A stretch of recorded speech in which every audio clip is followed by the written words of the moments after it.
तो हेलो सांग मैंने नमस्कार जय जगन्नाथ गोटे मिनी ब्लॉग स्वागत करछे हम बर्तमान बाहरी पड़े पुराडिया देखते हमर नुआ ड्राइवर चलाउछि मिथुन तो पुराडिया आसवार कारण होछि ये धान बिकियो से धान रेट आ बुरा नेया पे आस्तिलु फाइनली पहुंची जाइतिलु सारबसा जोटी धान आनिया पे किंतु सेठी जे धान दबो से नाही कोन करिया पळि आसिले हम नछिमपुर टे गले देखंतु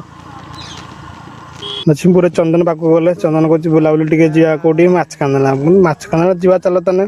तमें गलु गलु पागड़ाटिया जाए गलु तापर कहले हम टाइम नहीं देखो सांग मैंने पागड़ाटिया घूरी आइले चंदन मन बहुत दुखित से माछ कांदला जीव बोली कहूला देखो घर को आसिक आम आलू तड़िया सब जिन किनी आने